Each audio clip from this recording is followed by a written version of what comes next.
আসসালামু আলাইকুম আমার প্রিয় আপুরা, তোমরা কেমন আছো? আশা করি সবাই ভালো আছো। আলহামদুলিল্লাহ, তোমাদের দোয়া এবং আল্লাহর অশেষ রহমতে আমিও ভালো আছি। নাজনীন ব্লগ চ্যানেলে আরও একটা নতুন ভিডিও দেখার জন্য সবাইকে স্বাগত জানাইতেছি। আশা করি আজকের ভিডিওটা তোমাদের কাছে ভালো লাগবে। যদি ভালো লাগে প্লিজ একটা লাইক দিয়ে আমার পুরো ভিডিওটার সাথে থেকো আপুরা। বাড়িতে পালা মুরগি আর সাথে একটা আলু দিয়ে আজকে দুপুরের জন্য রান্না করব। আলুটা দিয়েছি মূলত আমার ছেলের জন্য। আমার ছেলে কিন্তু মাংস রান্না করলে আলু লাগবেই, তার মাংস যদি নাও হয় তাকে 2 পিস আলু দিতেই হবে। তার জন্য কিন্তু একটা আলু কেটে দিছি ওর জন্য। আর মাংস কিন্তু খুবই অল্প, কারণ ছোট্ট একটা মুরগি ছিল, বাচ্চা মুরগি বলতে পারো, সেটাই জবাই করা হয়েছে। তো দেখো মাংসটা আমি রান্না করতেছি কিভাবে, একদম সিম্পল করে। আর আজকে কিন্তু আমি অনেক সকালে উঠছি, কারণ আমার ছেলে আর আমার ভাসুরের ছেলে দুইজন আজকে মত্তবে গেছে আর কি। ওরা দুই ভাই তো মানে ওরা কিন্তু এখনো কোরআনের আর কি শিক্ষা দেওয়া হয় নাই ওদেরকে, জাস্ট স্কুলে যায়, স্কুলের পড়ায় পড়ে। তো এখন ভাবছি যেহেতু একটু বড় হয়ে গেছে তো এখন সেটাও পড়ানো দরকার, তো যার জন্য কিন্তু মত্তবে যাওয়া স্টার্ট করে দিচ্ছে আর কি। তো মানে সেবেরা দিয়ে স্টার্ট করে, তো সেবেরা মানে এনে দেওয়া হয়েছে, তো সেটা নিয়েই গেছে। তো যার জন্য আমিও সকালে উঠে পড়ছি। তো দেখো রান্না বান্না বসিয়ে দিছি। আর যেহেতু একদম ছোট দিনের বেলা, তো একটু দেরি করে ঘুম থেকে উঠলে দেখা যায় রান্না বান্না করতে করতে মানে ঘরের কাজকর্ম করতে করতে 12টা বেজে যায়। তারপরে দেখা যায় গোসল করা, মেয়েকে খাওয়ানো, একটু মানে সময় আর কি সময় দিতে পারি না। তো যার জন্য আজকে সকালে ওদের সাথে আমি উঠে পড়ছি। ওরা দুই ভাইয়ে চলে গেছে, তারপরে দেখো আমিও রান্নাঘরে চলে আসছি রান্না করার জন্য। তো এদিকে দেখো সবজিটার মধ্যে সব মশলা দিয়ে দিলাম, দিয়ে এখন ভালো করে কষিয়ে নিব। কষিয়ে তারপর একটু ঝোল দিয়ে দিব। আর সকালের খাবারের জন্য আজকে চাপড়ি পিঠা করব। কালকে চিতই পিঠা করছিলাম, তো আজকে ভাবতেছি যে চাপড়ি পিঠা করি। আর তোমাদের ভাইয়াও আজকে সকাল সকাল ঘুম থেকে উঠবে, কারণ তার এক জায়গায় যাইতে হবে, যে কাজ করে সেই কাজের জন্য আর কি মাল আনতে যাবে, তো এক জায়গায় যাবে, তো যার জন্য সকাল সকালে ঘুম থেকে উঠবে। তো যার জন্য আমি চায়ের ইয়াটাও আর কি রেডি করে নিতেছি, যে ও উঠার সাথে সাথে যাতে ওকে আমি চাটা রেডি করে দিতে পারি। এখনও ঘুম থেকে উঠে নাই। তো দেখো চাপড়ি পিঠার জন্য এখানে কাঁচামরিচ, পেঁয়াজ আর ধনেপাতা দিয়ে, তারপরে একটু লবণ, একটু হলুদের গুঁড়া আর একটু মশলার গুঁড়া দিয়ে ভালো করে মিক্স করে এখানে চাউলের গুঁড়া দিয়ে ঠান্ডা পানি দিয়ে মিক্স করে নিব। আর এখানে একটা ডিম ভেঙে দিলে কিন্তু আরও খেতে মজা লাগে, আর পিঠাটাও খুব সুন্দর হয়। তো আমি আজকে ডিম দিব না, ছেলে খাবে, আর ছেলেরও অনেক ঠান্ডা লাগছে, আমারও অনেক ঠান্ডা লাগছে। আর যেহেতু ব্রয়লারের ডিম, তো তার জন্য দেব না। তো দেখো এখানে পানি দিয়ে ভালো করে মিক্স করে রেখে দেই, যখন উঠবে ঝটপট করে কিন্তু নাস্তাটা রেডি করে দিতে পারবো, খেয়ে তাড়াতাড়ি করে চলে যেতে পারবে। আর ঘুম থেকে ওঠার পর কিন্তু তার আর মানে ধৈর্য সয় না, তাড়াতাড়ি লাগে তখন, তো যার জন্য আগেই রেডি করে রাখলাম। আর মেয়ে কিন্তু আজকে এখনও উঠে নাই, আর এখন প্রায় 7:30টার মতো বাজে। ছেলে কিন্তু মত্তব পড়ে আসছে, আর আয়শা বাইরে বসে বসে পড়তেছে, আর আমি তোমাদের সাথে শেয়ার করব, দেখবা। মানে আজকে ফার্স্ট মর্তবে গেছে, তো আলিফ বা এগুলা পড়ছে, তো ওগুলাই এসে আবার বাড়িতে রিভিশন করতেছে, বলতেছে যে কালকে পড়া দিতে হবে, না হলে হুজুর আমাকে মারবে। তো বাইরে বসিয়ে দিছি আর কি, পাটি পেরে দিছি, পাটিতে বসে বসে দুই ভাই পড়তেছে। তো দেখো সবজিটা হইতে হইতে তোমাদের ভাইয়া ঘুম থেকে উঠে পড়ছে, আর আমাকে সে বলতেছে তাড়াতাড়ি চা দাও, আমি বললাম না।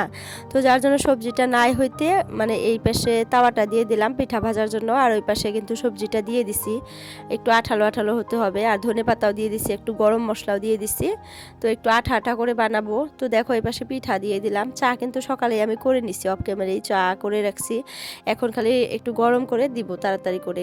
আমি জানি মানে ঘুম থেকে ওঠার পর অনেক তাড়াহুড়া করবে, তো যার জন্য আগেই করে রাখছিলাম। আর কিছু কিছু কাজ এইভাবে মানে করে রাখতে হয়, তা না হলে দেখো এখন কিন্তু আমি চা রেডি করে দিতেই পারতাম না, মানে না খেয়ে চলে যেত এরকম। তো তোমাদের ভাইয়া কিন্তু খেয়ে চলে গেছে, তারপরে দেখো আমি এই যে চা খাইতেছি, আমিও বসে পড়ছি চা খাওয়ার জন্য। আর সকালে উঠছি যেহেতু একটু খিদা লেগে গেছে, মানে একটু দেরি করে উঠলে কিন্তু অতটাও খিদার ভাব হয় না, যত সকালে ঘুম থেকে উঠা যায় ততই কিন্তু খিদা লাগে। তো আমার অনেক খিদা লাগছে, আমিও ভাবলাম যে একটু চা খেয়ে নেই। তো আমি খেয়ে ছেলেকে দেব, তো ছেলের জন্য একটা পিঠা ভাইজা নিব, আমার জন্য একটা ভাজছি। আর তোমাদের ভাইয়া কিন্তু 2টা খেয়ে চলে গেছে। তো দেখো সবজিটা কিন্তু হয়ে গেছে, এই যে কড়াইটা আমি নামিয়ে রাখছি, দেখছো টেবিলে কিন্তু দেখা যাইতেছে। আর অনেক ঠান্ডা লাগছে, আজকে সকাল সকাল উঠছি, আর এমনিতে তো অনেক ঠান্ডা ঠান্ডা। আর এই যে এই রুমটা দেখতেছো, এই রুমটাতে গরমের দিনে যেরকম গরম, ঠান্ডার দিনে ওরকম ঠান্ডা। কারণ যে চারপাশে টিন, উপরেও টিন, তো ঠান্ডার দিনে কিন্তু অনেক ঠান্ডা হয়ে থাকে টিনগুলা, পানি দিয়ে ভিজে ভিজে থাকে ওস পরে, আর অনেক ঠান্ডা লাগে। তো যার জন্য কিন্তু আমি এই যে এরকম সোয়েটার টুইটার আর কি নাইটি সাইটি সব পরে নিছি। আর এই যে দেখো ছেলের জন্য চা রেডি করে নিয়ে আসলাম। আর দেখি যে দুই ভাই পড়তেছে, দুই ভাই সুন্দর করে বসে বসে পার্টিতে বসে বসে পড়তেছে দেখো।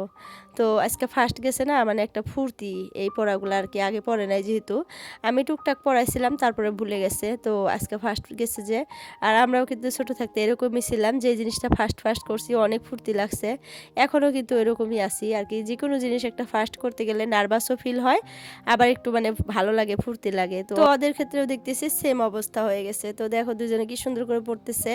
তো আমাকে বলতেছে মা আমি পড়া হয়ে গেলে তোমাকে পড়া দিব আর কি। তো আমি বললাম যে ঠিক আছে, তোমরা ভালো করে পড়ে নাও, আমি একবার ধরবো দুজনকেই। তো আজকে কিন্তু স্কুল বন্ধ আছিল দুজনেরই, আর সবারই স্কুল বন্ধ।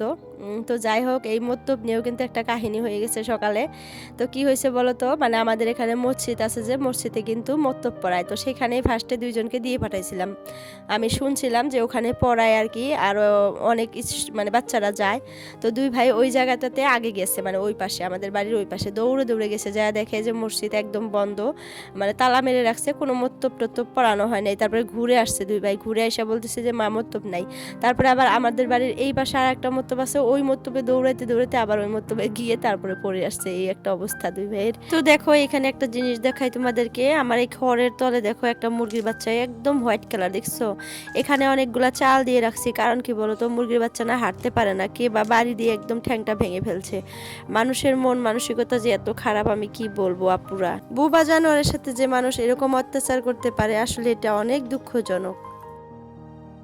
দেখো দুই পুচকু ঘুম থেকে উঠে পড়ছে, খেলতেছে বাইরে। আর এখন একটু একটু রোদ উঠে গেছে, এখন প্রায় 9টা বাজে, 9টার সময় আমার মেয়ে উঠছে, আর আমার ভাসুরের ছেলেটা 8:30টারই উঠছে। তো দুই ভাই বোন এখন খেলতেছে, ওদেরকে খাইয়ে দিছি, নাস্তা পানি করে দিছি, খেলতেছে এখন। আর আমি বিছনাপাতি এগুলো এখন ভালো করে পরিষ্কার করে নেই।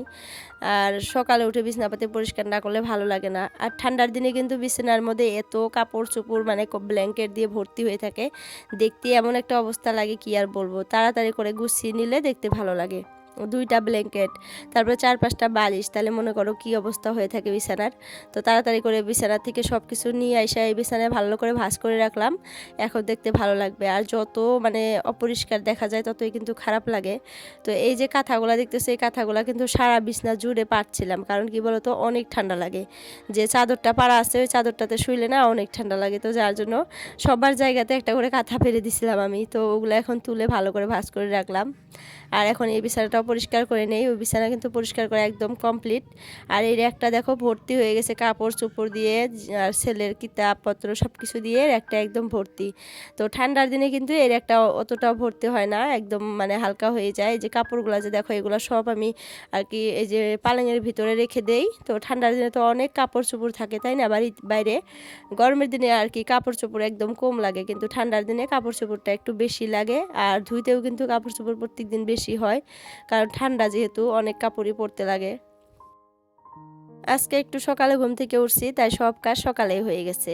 আমার সব কাজ প্রায় 9:30টার দিকেই হয়ে গেছে। আর কয়দিন থেকে প্রায় 10:30টা বেজে যায়, কাজ করা তাও শেষ হয় না, কারণ 7টা 7:30টায় ঘুম থেকে উঠতে পারি আর কি, হয় না আর কি উঠা। তো আজকে অ্যালার্ম সেট করে রাখছিলাম, ছেলে বলছিল যে আমি জানি আজকে মর্তবে যেতে পারি, ওর জন্যই আর কি অ্যালার্মটা সেট করে রাখছিলাম 5:30টায়। তো 5:30টায় ঘুম থেকে চেতন পাইছি, তারপর উঠতে উঠতে 6টাই বাজছে। তো উঠে তারপরে ও তো চলে গেছিলো, তারপরে আমি তো কাজকর্ম করছি, রান্না বান্না সব কিছু করে এখন প্রায় 9:30টার মতো বাজে। সব কাজকর্ম শেষ, এখন ঘরটা ভালো করে ঝাড়ু দিয়ে নিব, মানে ঘর গুছানো কিন্তু একদম কমপ্লিট।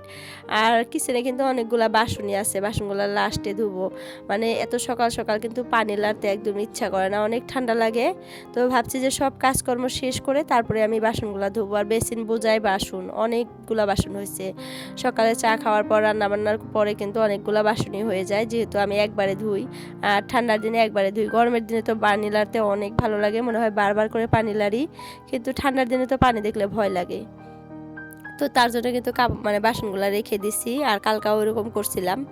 আর এখন যেহেতু ঠান্ডা পড়ছে ওইরকমই করব, একটু দেরি করে মানে বাসনগুলো ধুবো, যেগুলো আর কি পানির কাজ ওগুলো একটু দেরি করে করতে হবে এখন। এই যে দেখো আমার ভাসুরের ছেলে খেলতেছে দৌড়ে দৌড়ে। তো আমার ঘরটাও কিন্তু পরিষ্কার করে ঝাড়ু দেওয়া শেষ হয়ে গেছে, এখন মুছে নিব।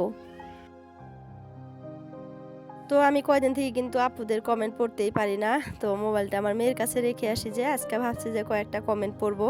তো ফার্স্ট কমেন্ট করছিল জয় অ্যান্ড মম, মানে চ্যানেল থেকে, আইডি থেকে আর কি। আপু বলছে যে তুমি কিভাবে রান্না করো, তোমার দেখে কিছু রান্না করি ভালো হয়, লাইক করে দেখে নিলাম। তো আপু বলছে যে আমি যে রান্নাগুলো করি ওগুলা দেখে আর কি, দেখে রান্না করে সে, তো খেতে বলে ভালো লাগে। তো অনেক ধন্যবাদ আপু তোমাকে, তুমি আমার রান্না দেখে রান্না করো, আমার ভালো লাগলো শুনে। আর অনেক আপুরাই বলে আমাকে যে তোমার রান্নাগুলো দেখতে ভালো লাগে, মানে ভালো লাগে আর কি। তো যাই হোক, আরও অনেক আপুরাই কমেন্ট করে আমাকে। আর কালকে আর একটা আপু বলছে হোম মেকার সাবিনা ব্লগ, যে আমি মিউজিকগুলো কোথা থেকে নেই আর কি বলতে বলছে। তো আমি কিন্তু মিউজিকগুলো নেই ক্রোম ব্রাউজারে গিয়ে আমার চ্যানেলটা ওপেন করি, সেখানে ওপেন করার পর সেখানে কিন্তু মিউজিকের একটা অপশন আসে, আর সেখানে মিউজিকগুলো আর কি সার্চ করলে, লিখে সার্চ করলে তারপরে মিউজিকগুলো চলে আসে, সেখান থেকে ডাউনলোডেরও অপশন আসে, তো ডাউনলোড করে নিতে পারা যায় আর কি সহজেই। আর কি যারা পারে তাদের কাছে সহজ, আর যারা না পারে তাদের কাছে একটু টাপি। আমিও ফার্স্টে পারতাম না, একটা আপুর কাছ থেকে আর কি শিখে নিছি। তো তোমরা একটু টেক ভিডিও দেখে শিখে নিও। তো আমি জানি না কতটুকু বুঝাইতে পারলাম। তো সারাদিন আর ভিডিও করি নাই, এখন রাত হয়ে গেছে, 6:30 বাজে, রাতের সন্ধ্যা আর কি। তো ছেলে দেখো পড়তে বসে গেছে, আর মেয়েটা এখানে খেলতেছে, আর আমি এখানে বসে বসে একটু ভিডিও করলাম।